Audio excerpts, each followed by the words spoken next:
Previously on Struggling Single Mom texts the cold Korean CEO by mistake, asking for money to buy baby formula. The finale. The silence in Park Ji-hoon's office was suffocating. Evelyn Park stood in the doorway, her perfectly composed face a mask of barely controlled fury. Her eyes, cold, sharp, calculating, moved from her brother to Kira and back again, taking in their proximity, the way Ji-hoon's hand still hovered near where Kira's had been on his arm. "What?"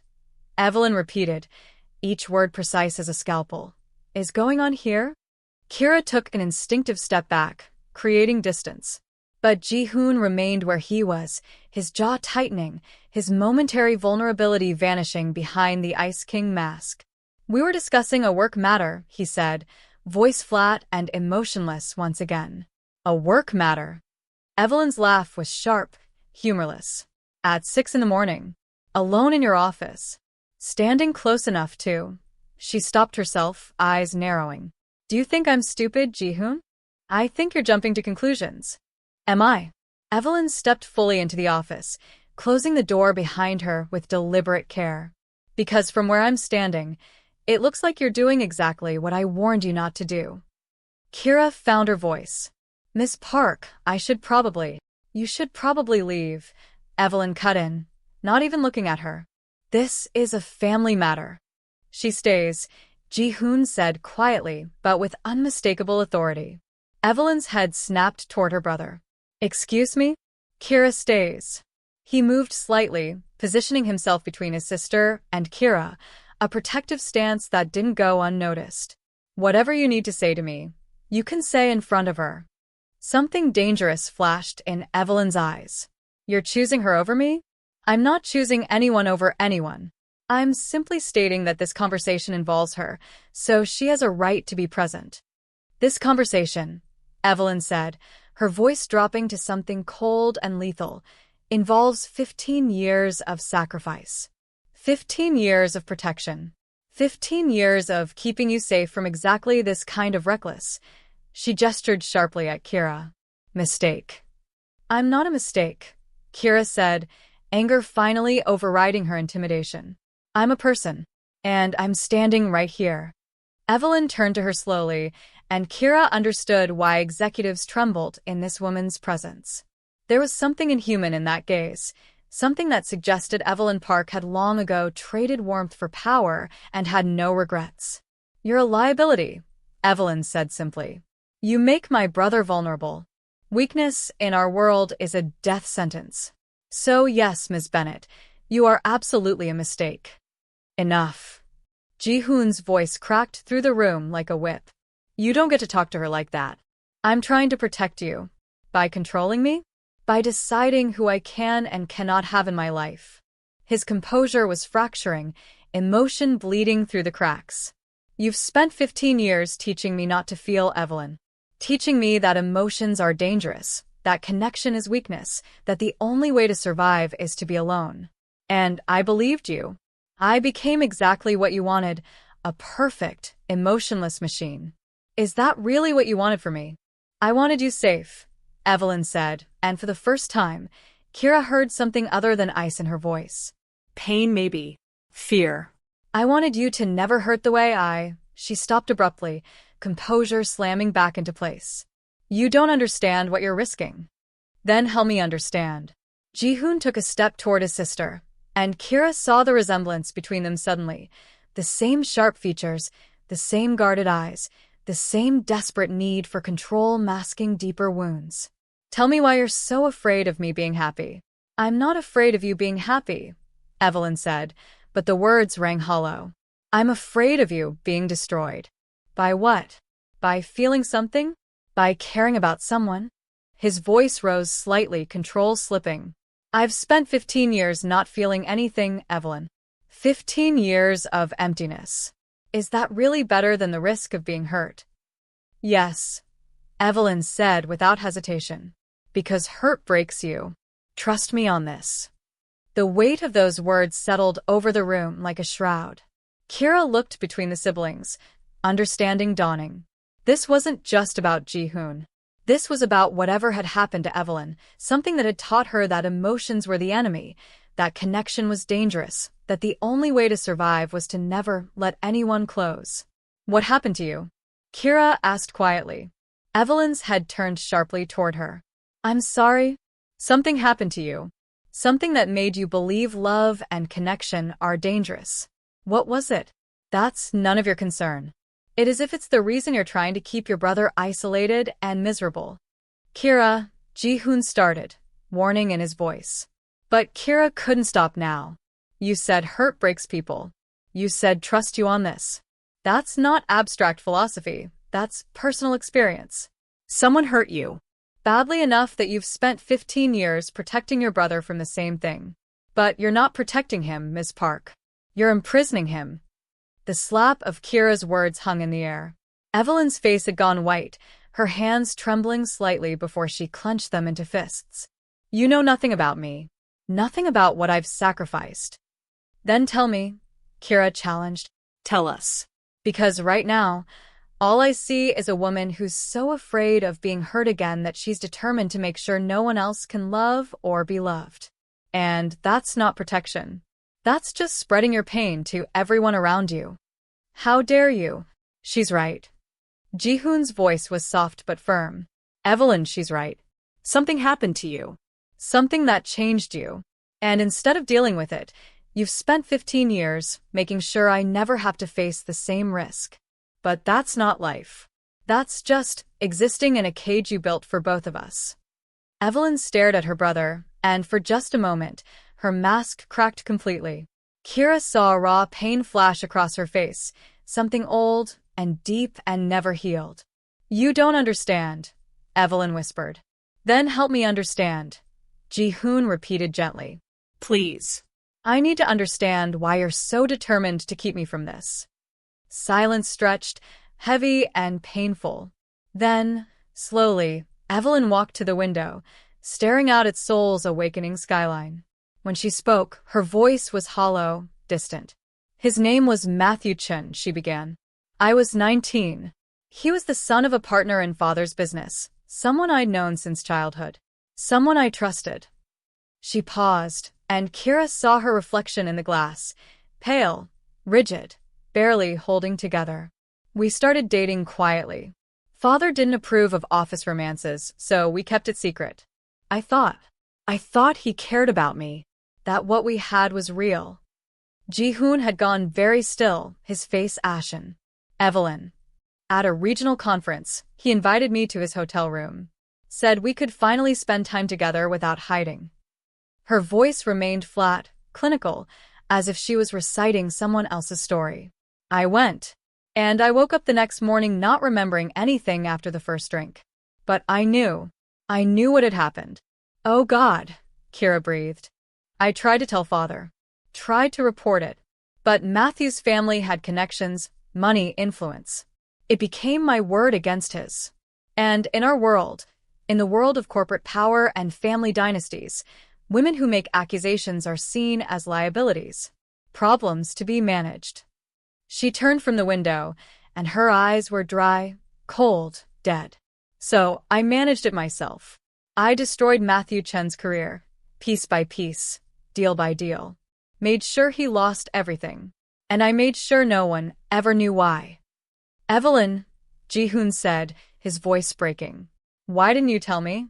Because you were 10 years old when Father died. You were broken, traumatized, barely functional. I was trying to hold together a company, raise you, and deal with my own. She stopped, swallowing hard.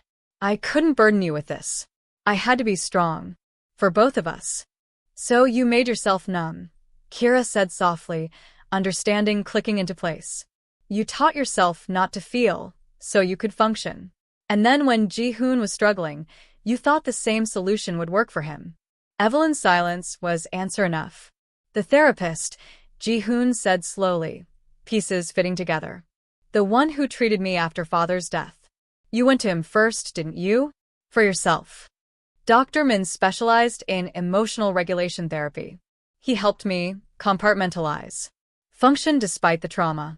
When you were falling apart after Father died, it seemed like the logical solution. Evelyn's voice was defensive now. It worked for me. It made me strong enough to run the company, raise you, survive. Why wouldn't it work for you? Because I was a child, Ji-hoon said, and there was no anger in his voice, only profound sadness. I was a grieving child who needed help processing trauma, not suppressing it. And you were a traumatized young woman who needed therapy and justice, not emotional amputation. Don't you dare psychoanalyze me. I'm not. I'm just finally understanding why you did what you did. You were trying to protect me the only way you knew how, by making me as numb as you'd made yourself. But, Evelyn, his voice cracked. We've both been surviving, not living. For 15 years, we've been ghosts. Is that really what you want for us? Evelyn's composure was fracturing, tears threatening despite her rigid control. I wanted you safe. I wanted you to never know the kind of pain Her voice broke completely. I didn't know what else to do. The room fell silent except for Evelyn's ragged breathing as she fought to maintain control. Kira watched this elegant, terrifying woman tremble with 15 years of repressed pain and understood something crucial. Evelyn Park wasn't a villain. She was a victim who tried to turn her trauma into armor and accidentally trapped her brother in the same cage. Miss Park, Kira said gently, taking a tentative step forward. What happened to you was wrong. It was criminal. And the fact that you didn't get justice is a failure of every system that should have protected you. But, she paused, choosing her words carefully. But you survived by cutting off your ability to feel. And then you taught Ji-hoon to do the same thing. You turned your coping mechanism into his prison. I was protecting him, Evelyn whispered. I know. But protection isn't the same as isolation. And surviving isn't the same as living. Kira glanced at Ji-hoon, saw him watching his sister with tears in his eyes. You both deserve more than just survival. You deserve to actually live. To feel. To connect. To love. And what happens when someone hurts us again? Evelyn's voice was raw, vulnerable in a way Kira suspected was rare. What happens when trust gets betrayed and pain comes back and we're not strong enough to? Then we hurt, Ji-hoon said quietly, moving to his sister's side. We hurt, and we heal, and we survive it. Together. Not alone in our separate cages, but together. The way family is supposed to. Evelyn looked at her brother, really looked at him, and something in her face crumbled. I'm so sorry, she whispered. I thought I was helping. I thought if you couldn't feel, you couldn't be hurt. But I just made you as broken as I am. You're not broken, Ji-hoon said firmly. Neither of us are. We're wounded. There's a difference. Is there? Yes. Broken means unfixable. Wounded means we can heal. If we're willing to try. Evelyn was quiet for a long moment. Then her eyes moved to Kira, assessing, calculating, but no longer hostile. You make him feel things, she observed. I hope so, Kira admitted. That terrifies me. It terrifies me too. But I think it's worth being scared for. Another silence. Then Evelyn straightened, composure returning. But different now, softer somehow. I need time, she said finally, to process this. To think about. She gestured vaguely at everything. All of this. Take all the time you need, Ji-hoon said. But Evelyn? I'm done living in a cage. With or without your approval, I'm done being numb. Evelyn nodded slowly, then turned to Kira. If you hurt him... I won't, Kira interrupted. At least not intentionally. But he might hurt me and I might hurt him because that's what people do when they care about each other. We make mistakes. We have conflicts. We hurt each other sometimes. But we also forgive and grow and try to do better. You're very optimistic for someone who's been raising a child alone in a foreign country while scraping by financially, Evelyn observed. Optimism is a survival skill too, Kira replied. Just a different kind than yours. Something that might have been the ghost of respect flickered in Evelyn's eyes. She turned to her brother. I meant what I said. I need time. I understand. But, Ji-hoon. She paused at the door. I'm sorry. For all of it. For not dealing with my own trauma properly. For projecting my fears onto you. For stealing 15 years of your life, because I was too afraid to feel my own pain. I forgive you, Ji-hoon said simply. Now you need to forgive yourself. Evelyn nodded once, and then she was gone, leaving Kira and Ji-hoon alone in the office as dawn fully broke over Seoul. For a long moment, neither of them moved. The weight of what had just happened, the revelations, the confrontation, the painful honesty, hung heavy in the air. Then Kira laughed, a slightly hysterical sound. So, that just happened. That just happened, Ji-hoon agreed, sounding equally overwhelmed. Your sister was assaulted. You were both emotionally traumatized into numbness. And I just psychoanalyzed your entire family dynamic at 6 in the morning. She ran her hands through her hair. This is not how I expected today to go. How did you expect it to go? I don't know. Coffee? Emails? Normal work stuff. She looked at him, really looked at him, and saw the exhaustion in his face, the emotional toll written in every line. Are you okay? I don't know, he admitted. I'm feeling a lot. Things I haven't felt in years. Maybe ever. And I don't know if that's good or terrifying or both. Probably both. He moved to his desk, sinking into his chair like a puppet with cut strings. I spent 15 years believing emotions were the enemy. That my sister sacrificed her position, her happiness, everything for me because I was too weak to handle being vulnerable. And now I find out she sacrificed it all because she was trying to protect me from her own pain. Trauma does complicated things to people, Kira said softly, moving to sit across from him. She was hurt in the worst way possible, and the systems that should have protected her failed. So she built her own armor and decided you needed the same protection. She wasn't wrong to want to protect you. She just chose the wrong method. Dr. Min's therapy, Ji-hoon said hollowly. I never questioned it. I was 10 and broken, and this man promised to make the pain stop. And he did, by making everything stop. No pain, but also no joy. No fear, but also no love. Just nothing. For 15 years, just nothing. But you're feeling now, Kira pointed out. You've been feeling for months, since I walked into your life and accidentally cracked your armor. Is that what you did? Apparently. Though to be fair, I didn't do it on purpose. I just needed baby formula and sent a text to the wrong number. She smiled slightly. Best accident of my life. He looked at her, and something warm broke through the exhaustion in his eyes. Mine too. Even though it's terrifying? Especially because it's terrifying. He reached across the desk, palm up, an invitation, not a demand. I don't know how to do this, Kira. I don't know how to be close to someone, how to manage emotions, how to be in a relationship. I'm probably going to mess this up constantly. Good, Kira said, placing her hand in his. Because I'm a disaster at relationships, too. I've never made one last more than 6 months. I have commitment issues, and I'm raising a baby who's not even mine while working for a man I have completely inappropriate feelings for. We can be disasters together. His fingers closed around hers. Warm, solid, real. That sounds surprisingly appealing, right? Who needs functional when you can have spectacularly dysfunctional, but trying our best?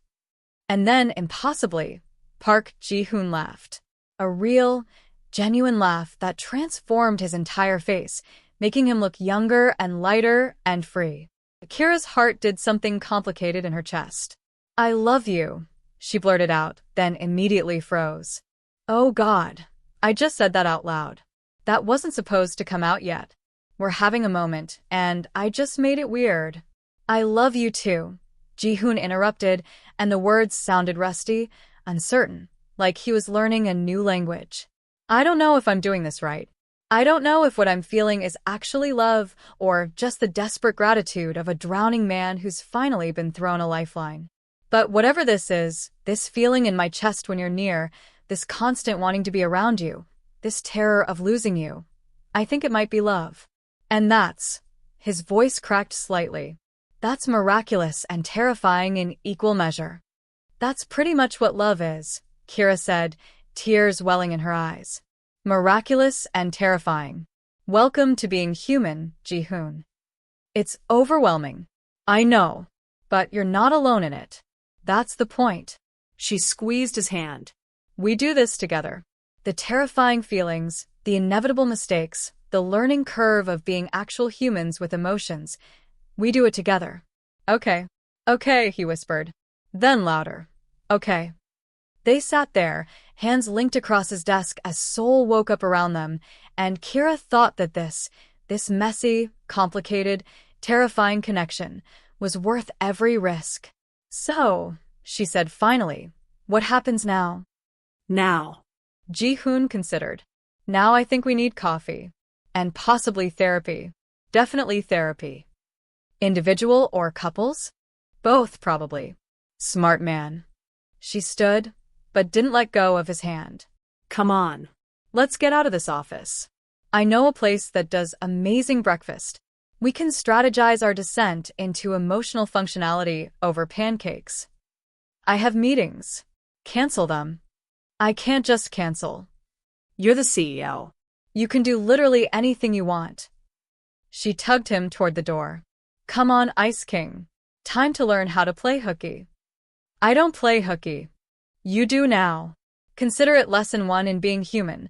Sometimes you skip work to have breakfast with the person you love. It's basically required.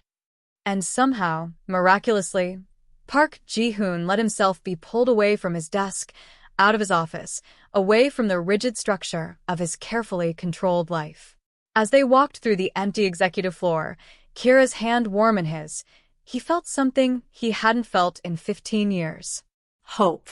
The cafe Kira chose was nothing like the places Ji-hoon usually frequented. It was small, loud, chaotic, filled with students and artists and people who clearly prioritized coffee over corporate ambition. They found a corner booth, and Ji-hoon felt simultaneously exposed and invisible among the vibrant chaos. This is where you come? He asked, looking around with something like wonder. Sometimes. When I need to remember there's a world outside corporate offices and financial districts. Kira ordered for both of them in Korean that was functional but heavily accented, and Ji-hoon found himself charmed by her unself-conscious fumbling. When the food came, massive portions of kimchi pancakes, egg toast, and coffee that was probably mediocre by his standards, but somehow tasted better than anything he'd had in years.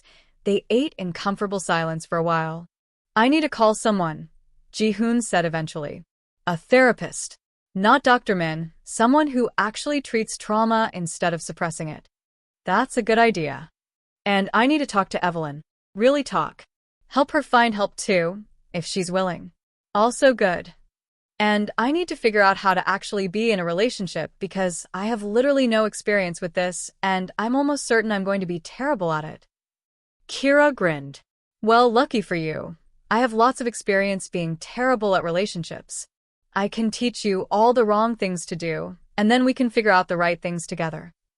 That sounds inefficient. Love is inefficient. Get used to it. He studied her across the table, this woman who'd accidentally walked into his life 8 months ago asking for baby formula money, and who'd somehow become the most important person in his world.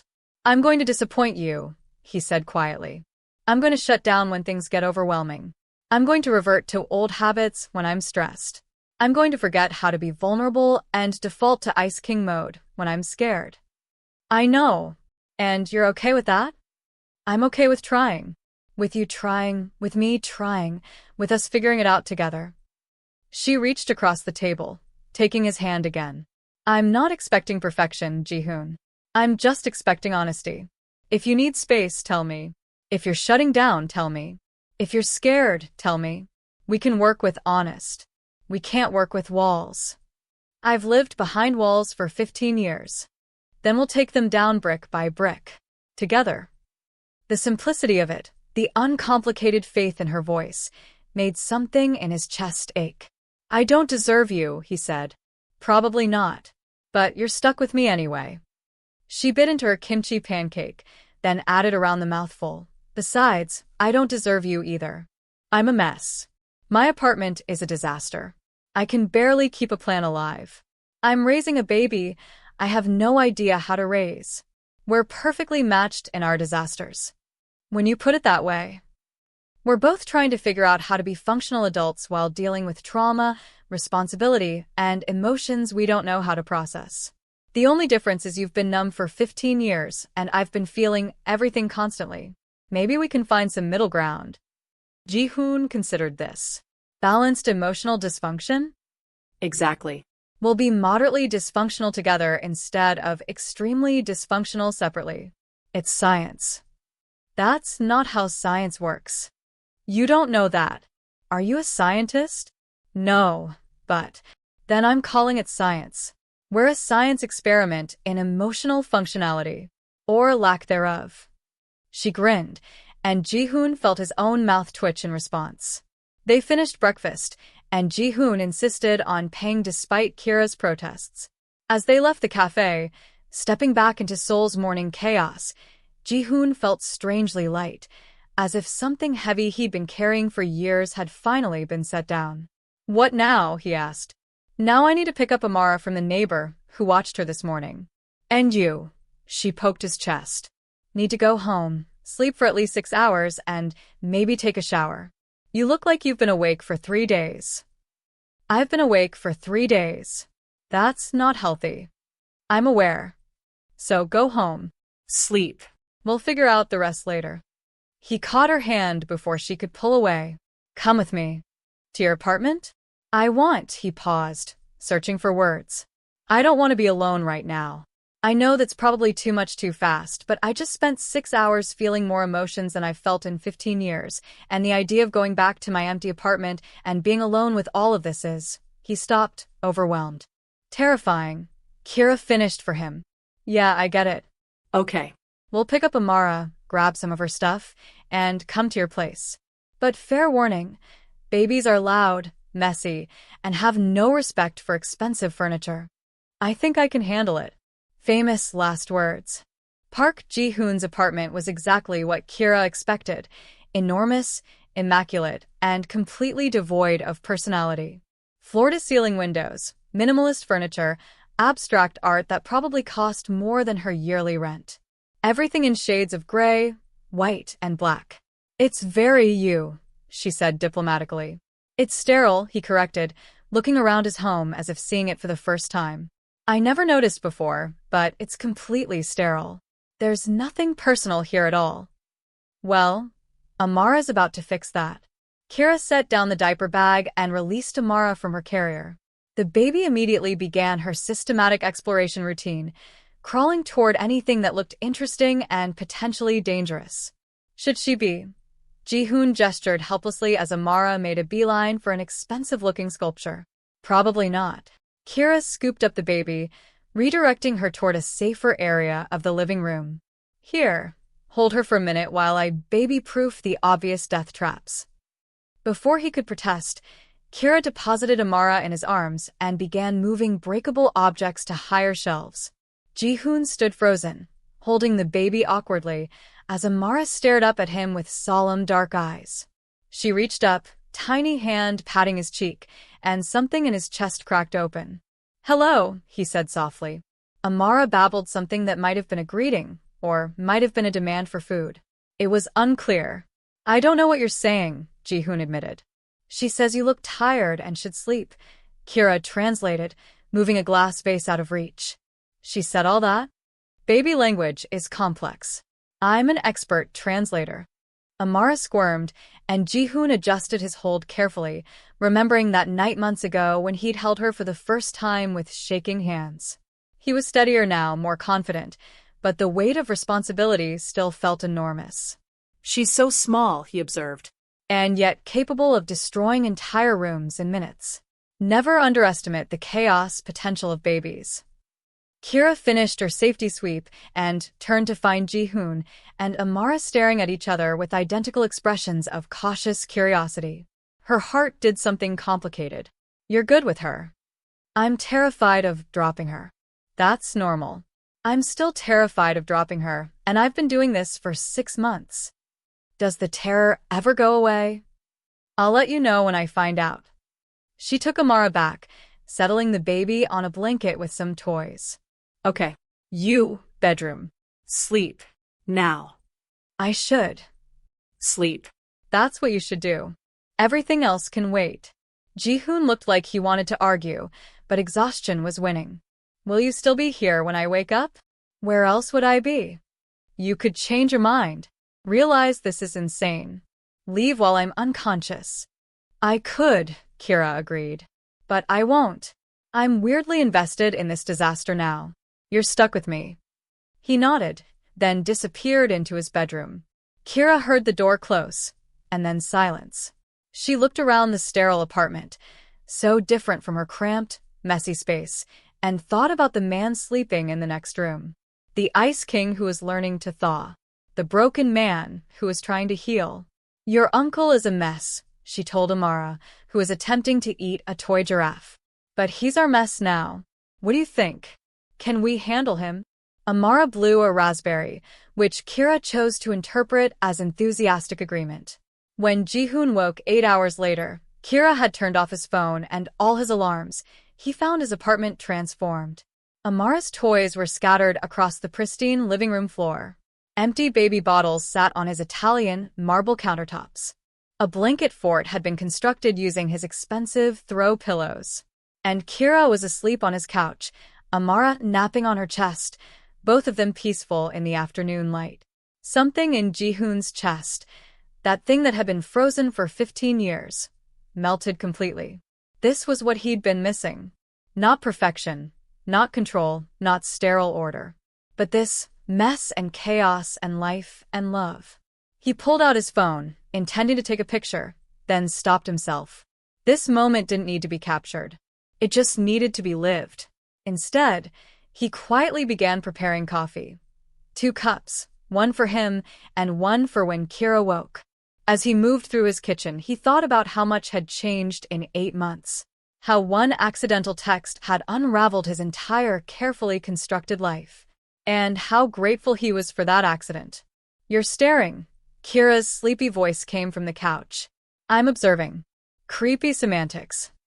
She carefully transferred the sleeping Amara to the blanket fort without waking her, then stretched and joined him in the kitchen. You slept. 8 hours, apparently. Good. You look almost human now. I feel almost human. She accepted the coffee he offered, taking a grateful sip. So, we should probably talk about logistics. Logistics? Of this. Us. Whatever we're doing. She leaned against his counter. I still live in a terrible apartment. You live in a minimalist palace. I work for you, which is a whole HR nightmare waiting to happen. You're learning to feel emotions. I'm learning to not feel them quite so intensely. We're both disasters. I love you, he interrupted.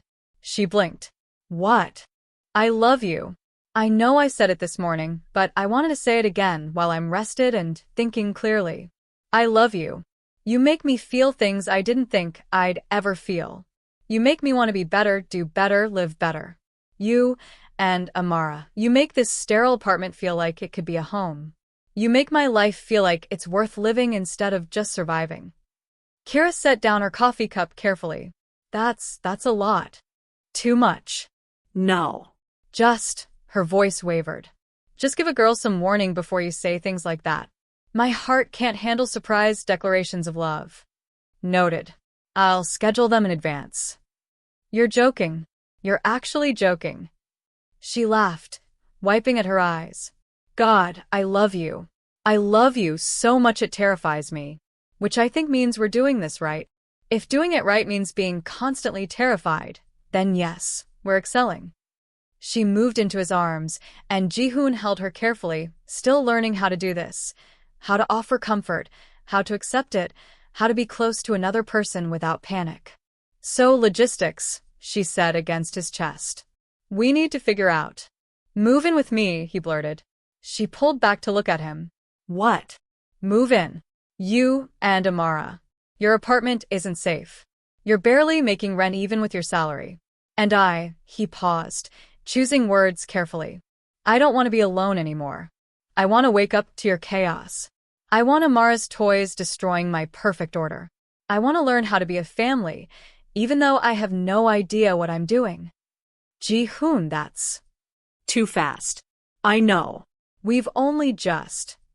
Actually, Kira interrupted, I was going to say that's insane and impractical and probably a terrible idea, but also exactly what I want. He stared at her. Really? Really? With conditions. Conditions? 1. We do this as a trial. 3 months. If it's a disaster, I move out. No hard feelings. 2. You let me contribute to household expenses somehow. I'm not a kept woman. 3. We get couples therapy. Immediately. Because we're going to need professional help to navigate this. And 4. She poked his chest. You have to actually talk to me when things get hard. No shutting down, no Ice King mode, no retreating into your head. If we're doing this, we're doing it honestly. I can agree to those terms. Then yes, We'll move in. me and my chaos and your niece who you're going to help raise. I know nothing about raising children. Welcome to the club. None of us know what we're doing. We just pretend and hope for the best. They stood there in his pristine kitchen, holding each other as afternoon light spilled through the windows, and Ji-hoon thought that this terrifying leap into the unknown, was the bravest thing he'd ever done. When do you want to move? He asked. Is this weekend too soon? This weekend is perfect. 3 months later. Park Ji-hoon's apartment had been thoroughly conquered by chaos. Amara's toys were everywhere. Colorful children's books interrupted the monotony of his minimalist bookshelves. The sterile gray couch now sported a cheerful yellow throw blanket. Baby handprints decorated the windows. The Italian marble countertops bore the scars of numerous food preparation mishaps. It was messy, imperfect, Cluttered. it was home. Ji-hoon stood in the doorway after a long day at work, watching Kira attempt to feed Amara pureed vegetables while the baby did everything possible to avoid eating them. The kitchen was a disaster. Kira had baby food in her hair. Amara was covered in what might have been sweet potato. It was the most beautiful thing he'd ever seen. I'm home, he called out, and the words felt strange and wonderful on his tongue. Thank God, Kira replied without turning. Amara has decided vegetables are the enemy. Can you help? Ji-hoon set down his briefcase and rolled up his sleeves. What do you need? Distraction. Entertainment. Maybe jazz hands. Anything to get her to eat this. He moved to Amara's high chair, making faces at the baby while Kira attempted to sneak in spoonfuls of food. It was ridiculous. Undignified. Completely beneath the CEO of Park Enterprises. It was perfect. How is therapy? Kira asked. Good. Dr. Yoon thinks I'm making progress. You are. You cried during that documentary last week. It was a very sad documentary about penguins. You have emotions now. It's beautiful. She finally succeeded in getting Amara to eat a full spoonful. Victory. That's my girl. Amara immediately spit it out. Or not. We'll call it a partial victory. Ji-hoon laughed, something he did regularly now, though it still surprised him every time. I'll finish feeding her. You go shower. You have. He gestured vaguely at her hair. Baby food. I know. Glamorous life I'm living. But she kissed his cheek before heading to the bathroom, and Ji-hoon felt that now familiar warmth spread through his chest. Love. That's what this was. Still terrifying, still overwhelming, but no longer foreign. He managed to get Amara to eat most of her dinner through a combination of airplane noises and strategic bribery. By the time Kira emerged from the shower, the kitchen was cleaned, mostly. Amara was in her pajamas, covered in water from bath time, but dressed, and Ji-hoon was reading her a story about a caterpillar. You're getting good at this, Kira observed, leaning against the doorway. I'm getting adequate at this. There's a difference. From you. Adequate is high praise. They put Amara to bed together, and Ji-hoon marveled at how routine it had become. How this tiny person had been integrated into his life so completely that he couldn't imagine existence without her. Later, as he and Kira sat on the couch with glasses of wine, a nightly ritual they'd established, Kira said, I got a call today. Oh. From a literary agent. She wants to represent me. Ji-hoon sat up straighter. For your writing? Yeah. I've been working on that novel in my spare time. The one about the cleaning lady who accidentally texts her CEO boss? Apparently fiction based on real life sells well. She grinned. She thinks she can get me a publishing deal. That's incredible. Kira, I know. It's surreal. I might actually achieve something I've always dreamed about. Because of you. Because of that stupid accidental text. Not because of me. Because of you. Your talent, your work, your persistence. Okay, but also because of you. If you hadn't sent that money, hadn't hired me, hadn't given me stability and time to write, then you would have found another way. You're remarkable, Kira. With or without me.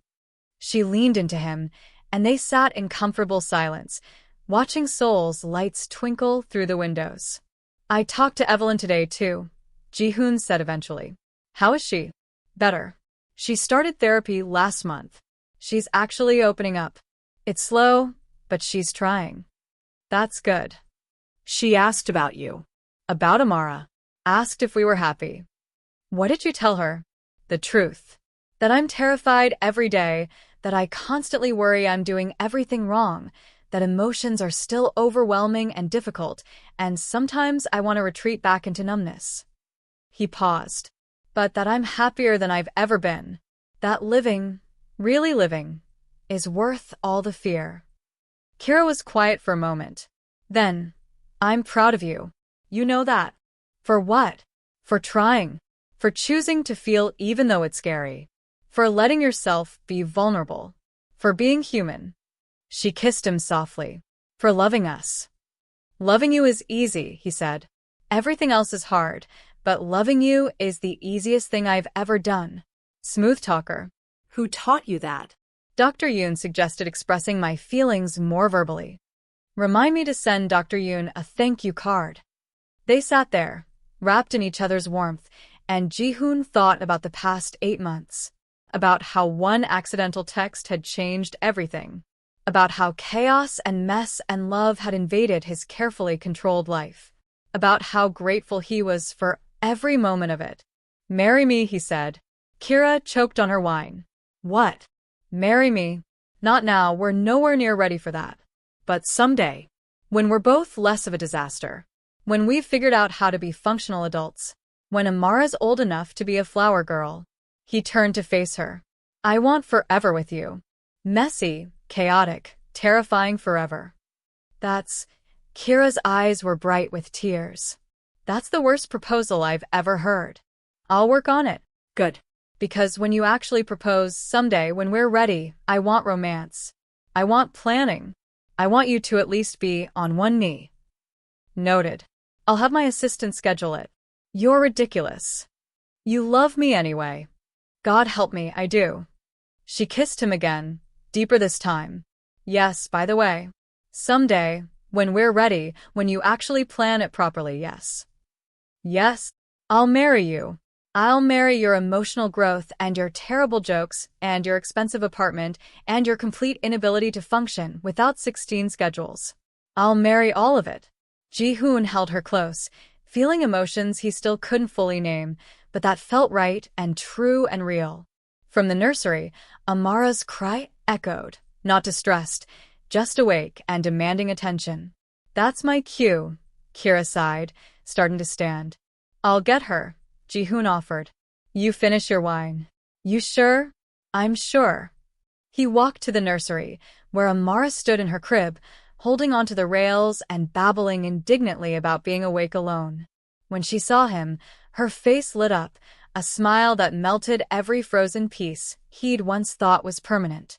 Hello, little one, he said softly, picking her up. Can't sleep? She babbled something that sounded accusatory. I know. Life is very difficult when you're 11 months old and expected to sleep through the night. He walked her to the window, pointing out the city lights. See that? That's Seoul. Your home. You're going to grow up here, in this apartment that your aunt has thoroughly destroyed with your toys. You're going to be so loved, Amara. By your aunt, by me, by Evelyn, once she figures out how to express emotions properly. You're going to have everything we didn't have. Safety, warmth, love, without conditions. Amara grabbed his tie. tugging experimentally. Yes, that's expensive. Yes, you're definitely going to ruin it. I don't care. He kissed her forehead. Thank you. She looked up at him, confused. Thank you for being the reason your aunt needed baby formula. Thank you for existing. Because without you, your aunt never would have sent that text. Never would have walked into my life. And I'd still be frozen alone, pretending to be alive while just surviving. So thank you, little one. You saved me, without even trying. Amara patted his face with her pudgy hand, and Jihoon felt tears sting his eyes, something that happened more frequently now, usually when he thought about how much his life had changed. Ready to go back to sleep? He asked. She yawned hugely, which he took as a yes. He settled her back in her crib, watching as she curled up with her favorite stuffed rabbit. As her breathing evened out, he stood there, this man who'd once been incapable of feeling anything, marveling at the overwhelming love he felt for this tiny person. When he returned to the living room, Kira was on her laptop, typing rapidly. Working on the novel? He asked. Yeah. Just had inspiration for how to end it. How does it end? She looked up, smiling. Happily. Not perfectly, because perfect is boring, but happily. The broken people learn to heal. The cold CEO learns to feel. The struggling single mom finds her strength. They make a family out of chaos. And they live messily ever after. Messily ever after? It's realistic. No one lives happily ever after without mess. We just learn to love the mess along with everything else. Jihoon sat beside her, pulling her close. I can live with messily ever after. Good. Because that's what you're getting. Outside, Seoul glittered in the night, millions of lives intersecting in millions of ways. Somewhere in that vast city, other accidental texts were being sent, other connections being made, other frozen hearts beginning to thaw. But in this apartment, with this woman and this child, Park Ji-hoon had everything he needed. He'd spent 15 years learning not to feel. Now he was spending every day learning to live. And it was terrifying and wonderful and worth every moment. Epilogue. 6 months later. The garden venue was small, intimate, nothing like the elaborate ceremony Evelyn had initially suggested. Just close friends, key employees, and family. Kira stood in the bridal room, staring at her reflection in the simple white dress. Her natural hair was styled in elegant curls, baby's breath woven throughout. She looked like herself, but somehow more confident, more settled, more happy. You look beautiful, Evelyn said from the doorway. Kira turned, surprised. In the past 9 months, she and Evelyn had developed something like a tentative friendship, built on mutual therapy sessions, separate but coordinated, honest conversations, and their shared love for Jihoon. Thank you. For everything. For accepting this. For working on yourself. For being here. Thank you for saving my brother.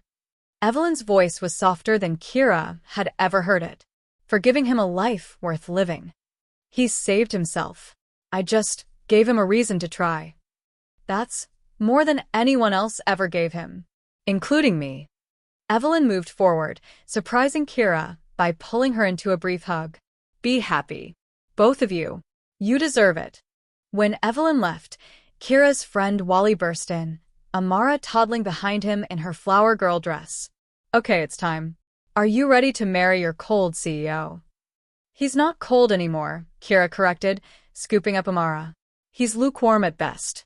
Sometimes even warm. Character growth. I love it. The ceremony was simple, personal, perfect. As Kira walked down the aisle, Amara holding her hand, taking careful toddler steps, she saw Jihoon waiting at the altar. He was crying. Park Ji-hoon, the former Ice King, who'd spent 15 years unable to feel anything, was openly crying as his soon-to-be wife walked toward him. You're crying, she whispered when she reached him. I'm feeling things, he corrected. You taught me that's allowed. I taught you well. The ceremony was a blur of words and promises and tears, mostly his, which delighted everyone who'd known the old Jihoon. When the officiant finally declared them married, Jihoon kissed her like a man who'd been starving and had finally been offered food. At the reception, Jihoon gave a speech that no one expected. 8 months ago, he began, voice steady despite visible emotion, I received an accidental text from a desperate single mother asking for baby formula money. I almost didn't respond. I almost dismissed it as a mistake and moved on with my carefully controlled life. But something, instinct, fate, dumb luck, made me send money to a stranger. He looked at Kira, who was absolutely not crying. That accidental text broke open my carefully constructed cage. Kira walked into my life with her chaos and her honesty and her determination to make me feel things I'd spent 15 years avoiding. She terrified me. She still terrifies me. But she also saved me. His voice cracked slightly. I spent 15 years believing emotions were weakness. That love was dangerous. That the only way to survive was to feel nothing. And then this remarkable woman showed me that surviving isn't the same as living. That fear is worth it if there's love on the other side. That being vulnerable isn't weakness. It's the bravest thing we can do. He raised his glass. To accidental texts. To chaos. To the messy, terrifying, beautiful disaster that is love. And to my wife, who taught me that frozen hearts can thaw, that broken people can heal, and that the best accidents are the ones we never saw coming. There wasn't a dry eye in the venue. Later, as they danced, Jihoon still awkward but trying, Kira whispered, "That was a beautiful speech. Dr. Yoon helped me write it. Still counts." I meant every word. I know. They swayed together as music played and friends laughed, and Amara toddled around the venue creating adorable chaos. Do you ever wonder what would have happened if you'd sent that text to the right person? Jihoon asked. Sometimes. But then I realized there is no right person. There's just the person who responds. And you responded. You saw someone in need, and you helped. That says everything about who you are. I'm still learning who I am. We both are. That's okay. We have time. Forever, he agreed. Messily ever after. Forever, she echoed. With baby formula, expensive apartments, therapy appointments, and love. Lots and lots of terrifying, overwhelming, wonderful love. And as they danced under string lights in a garden in Seoul, surrounded by the people they loved, Park Ji-hoon and Kira Bennett, the Ice King and the woman who'd melted his heart, began their forever. Messy, imperfect, and absolutely perfect. The end. And that's how a single mom's desperate text to the wrong number changed 2 broken lives forever. From 50,000 Korean wons for baby formula to a family built on love, chaos, and healing. Thank you so much for going on this journey with me. If this story touched your heart, please subscribe to the channel. There's so many more stories to tell. Comment below, what was your favorite moment? See you in the next one.